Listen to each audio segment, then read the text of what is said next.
அஸ்ஸலாமு அலைக்கும் ரஹ்மத்துல்லாஹி பரகாத்துஹு. அல் குர்ஆனில் கூறப்பட்ட நபி ஸாலிஹ் அலைஹிவஸல்லம் அவர்களின் வரலாற்றை குர்ஆன் மற்றும் ஹதீஸ் அடிப்படையில் தெரிந்து கொள்வோம் இன்ஷா அல்லாஹ். நபி ஸாலிஹ் அலைஹிவஸல்லம் அவர்கள் நபி நூஹ் அலைஹிவஸல்லம் அவர்களின் பரம்பரையிலிருந்து வந்தவர்கள். ஸாலிஹ் அலைஹிவஸல்லம் அவர்களுக்கு 40 வயதாகும்போது அல்லாஹு தஆலா சமூது கூட்டத்திற்கு இறை தூதராக அனுப்பினான். சமூது கூட்டத்தினர் மலைகளை குடைந்து அதில் வீடு கட்டி வாழ்ந்து வந்தார்கள். அவர்கள் வாழும் பகுதியில் கடலோ ஏரியோ குளமோ கிடையாது.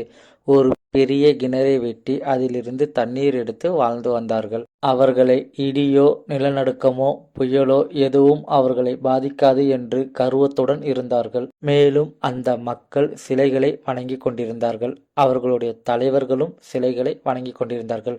அவர்களுடைய தலைவர்கள் மக்களை சிலைகளை வணங்குமாறு கட்டளையிட்டார்கள்.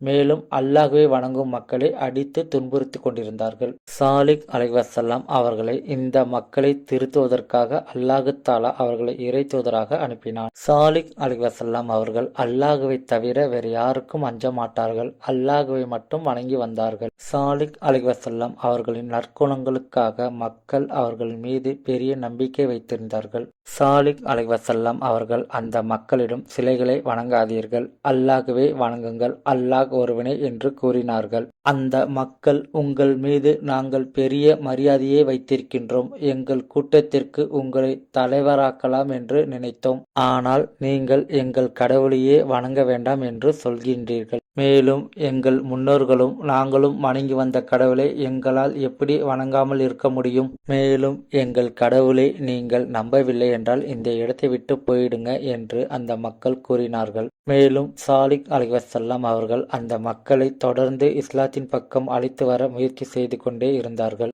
ஒரு நாள் ஸாலிஹ் அலைஹிவஸல்லம் அவர்கள் அல்லாஹ்வை பற்றி அந்த மக்களிடம் எடுத்து சொல்லிக் கொண்டிருக்கும் போது அந்த மக்கள் கேட்டார்கள், நாங்கள் ஏன் அல்லாஹ்வை வணங்க வேண்டும் என்று. அதற்கு ஸாலிஹ் அலைஹிவஸல்லம் அவர்கள் கூறினார்கள், அல்லாஹ் தான் உங்களை படைத்தான், மேலும் உங்களுக்கு அனைத்தையும் கொடுத்திருக்கின்றான். சூரியன், சந்திரன், நீங்கள் பார்க்கக்கூடியது, நீங்கள் பயன்படுத்தக்கூடியது அனைத்தும் அல்லாஹ் தான் கொடுத்தான் என்று கூறினார்கள். அந்த கூட்டத்தில் இருந்த தலைவர்களில் ஒருவர், நீங்கள் சொல்வது உண்மை என்றால் ஏதாவது ஒரு அத்தாட்சி காட்டுங்கள் என்று கேட்டார்.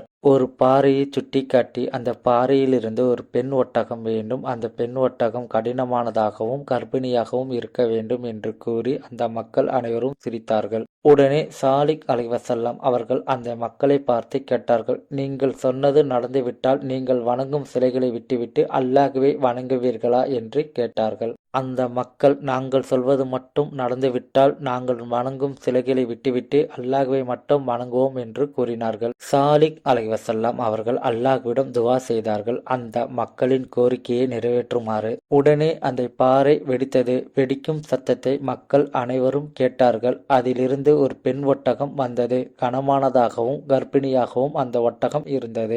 இதை பார்த்த மக்கள் அனைவரும் அதிர்ச்சி அடைந்தார்கள். அவர்களின் கண்ணை அவர்களால் நம்ப முடியவில்லை. எனவே அல்லாஹ் தான் உண்மையான கடவுள் என்று இஸ்லாத்தின் பக்கம் அந்த மக்கள் வந்தார்கள்.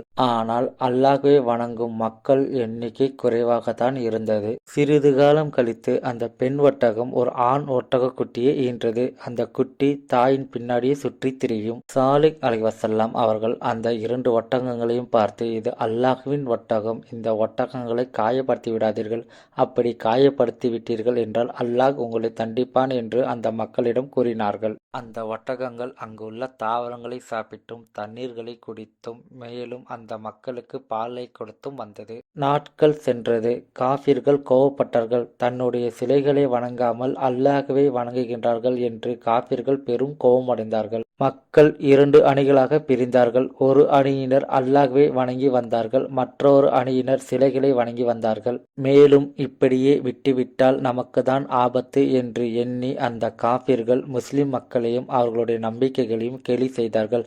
பின்பு அவர்களையும் மிரட்டினார்கள். ஆனால் முஸ்லிம் மக்கள் இறைவன் மீது உறுதியாக நம்பிக்கை வைத்துக் கொண்டிருந்தார்கள். அந்த காஃபிர்களின் கோபம் ஒட்டகத்தின் பக்கம் திரும்பியது. ஒட்டகத்தை கொன்றுவிட வேண்டும் என்று முடிவு செய்தார்கள். ஒரு நாள் இரவில் அந்த ஒட்டகத்தை கொன்றுவிட்டார்கள். கொன்றுவிட்டு ஆடி பாடி சந்தோஷமாக இருந்தார்கள் அந்த காஃபிர்கள். இதை பார்த்த ஸாலிஹ் அலைஹிவஸல்லம் அவர்கள் ரொம்ப கஷ்டப்பட்டார்கள். பின்பு அந்த காஃபிர்களை பார்த்து எச்சரிக்கை செய்தார்கள், இன்னும் 3 நாட்கள்தான் உள்ளன, உங்கள் தண்டனையை எதிர்பாருங்கள் என்று கூறினார்கள். அதற்கு அந்த காபிர்கள், எதற்கு 3 நாள், இப்பயே தண்டனை கொடுக்க சொல்லுங்க என்று சொல்லி கேலி செய்தார்கள். மேலும் அந்த காபிர்கள் சாலிக் அலைஹிவஸல்லம் அவர்களை கொலை செய்ய வேண்டும் என்று சூழ்ச்சி செய்தார்கள். ஆனால் அல்லாஹு தாலா அந்த சூழ்ச்சியிலிருந்து சாலிக் அலைஹிவஸல்லம் அவர்களையும் முஸ்லிம் மக்களையும் பாதுகாத்தான். சாலிக் அலைஹிவஸல்லம் அவர்களும் முஸ்லிம் மக்களும் அந்த இடத்திலிருந்து வேறு இடத்திற்கு சென்றார்கள். பின்பு சாலிக் அலைஹிவஸல்லம் அவர்கள் கூறியபடி 3வது நாளில் அந்த மக்களுக்கு வேதனை இறங்கியது. கடும் இடி சத்தம் கேட்டு காபிர்கள் வீடுகள் இடிந்து அனைத்து காபிர்களும் இறந்து போனார்கள். ஆணவம் கொண்ட அனைத்து காபிர்களையும் அல்லாஹு தாலா அழித்தான். இந்த மக்கள் ஆபத்து நிகழ்ந்துவிடக் கூடாது என்று மலைகளை குடைந்து வீடுகள் கட்டினார்கள். அல்லாஹ்வின் பார்வையிலிருந்து அந்த மக்கள் தப்பிக்கவில்லை. இவ்வாறு சமூது கூட்டத்தினரை அல்லாஹு தாலா அழித்தான். சாலிக் அலைஹிவஸல்லம் அவர்களின் வரலாற்றை நாம் தெரிந்து கொண்டோம். இன்ஷா அல்லாஹ் இதை நம் குழந்தைகளுக்கு சொல்லிக் கொடுப்போம். அஸ்ஸலாமு அலைக்கும் வ ரஹ்மத்துல்லாஹி வ பரகாத்துஹு.